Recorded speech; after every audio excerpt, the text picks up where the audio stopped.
Inspired by the holy man, Gautama left the palace for good. He tried to learn from other holy men.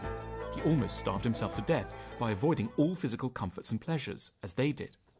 Perhaps unsurprisingly, it didn't bring him solace from suffering. Then he thought of a moment when he was a small boy. Sitting by the river, he'd noticed that when the grass was cut, the insects and their eggs were trampled and destroyed. As a child, he'd felt a deep compassion for the tiny insects. Reflecting on his childhood compassion, Gautama felt a profound sense of peace. He ate, meditated, and finally reached the highest state of enlightenment, nirvana. It refers to the blowing out of the flames of desire. With this, Gautama had become the Buddha, the awakened one. The Buddha awoke by recognizing that all of creation, from distraught ants to dying human beings, is unified by suffering.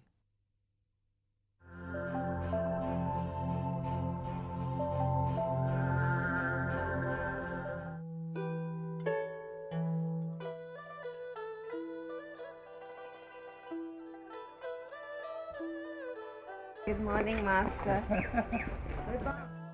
For the past few years, Master Chin Kung has been living in this beautiful old house in Sha Tin, Hong Kong, donated by a follower for his use. Previously, the Master has lived in the US and also Australia. I see from his day-to-day activities that the Master leads a very disciplined life, always mindful about everything he does, consumes, and how he uses his time. In 2009, Master Chin Kung was appointed as an International Trustee of Religions for Peace, an international peace organization which is active on every continent.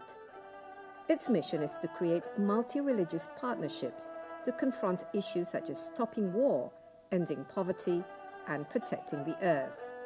As of now, the almost 90-year-old teacher Chin Kung has resigned from all positions in the various Buddhist organizations and concentrates solely on the spreading and teaching of the Buddha's education through the Pure Land Learning College and through satellite television on Huatsang TV. I'm curious to know what made him become a Buddhist monk and who were his teachers. They're big. Maybe because of the organic fertilizer. The vegetables look very healthy. So all the vegetables here are grown organically and only natural manure is used. So there are over 40 different types of vegetables, and this is, I guess, what the Master eats every day. So, and the water here, it comes from the mountain. It's very, very pure. So every day the Master walks around the garden for an hour, and his other exercise, he says, is he prostrates himself in front of the Buddha for 1 hour every morning. So it's good for his health. So imagine he is almost 90 years old and he's still very energetic, very healthy, and really incredible what he still does at his age.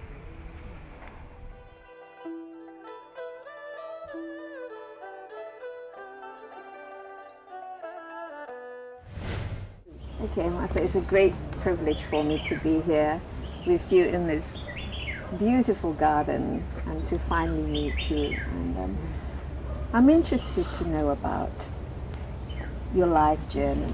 I mean, you've been teaching Buddhism for over 60 years. How has it been for you?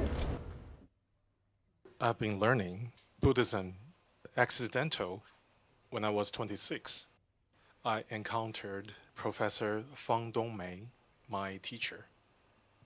He was a very famous philosopher, and I loved philosophy.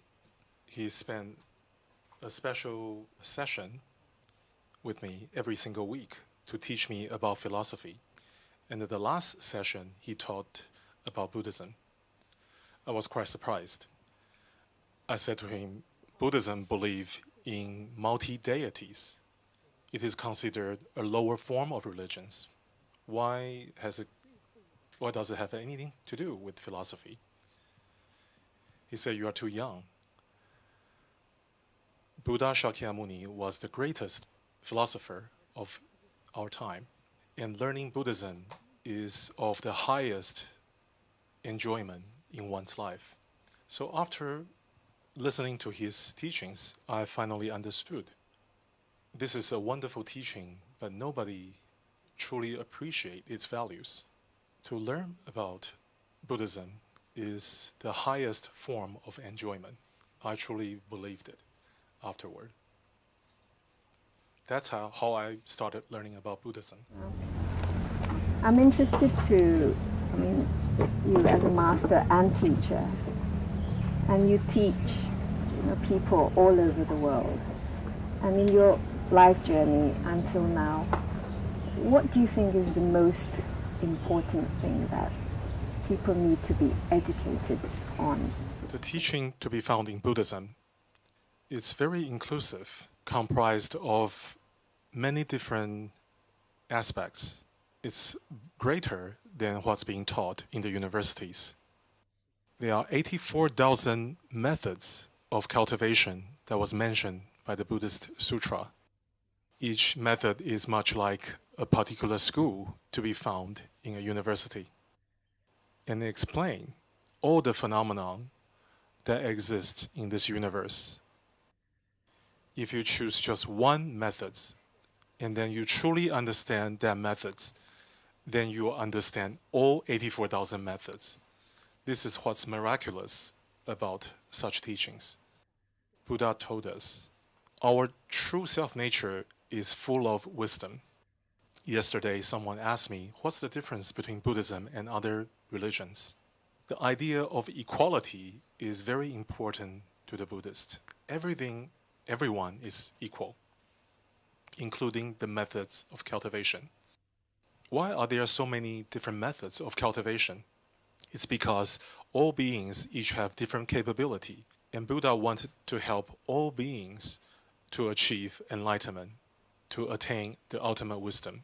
Whichever method that suits you the best, then you choose that method. Whatever interests you, you choose that. But once you have chosen that method, you need to delve deeply into that method. Don't learn two different methods because you will be separating your time. You need to spend and focus your energy in the study of that one method, all the way until you have reached enlightenment yourself. Buddha told us that all beings have the ability to reach enlightenment. Every being have the ability to become a Buddha. Even those from the animal realms, or those being from a different dimension, they have the ability to attain awakening or enlightenment. Such equality is not understood until you have come across the teaching of Buddha. And this is truly incredible. To learn from the Buddha, you learn to get rid of your wandering thoughts, your thoughts of discrimination, and your thoughts of attachment. You can choose freely where to start, where to begin your study.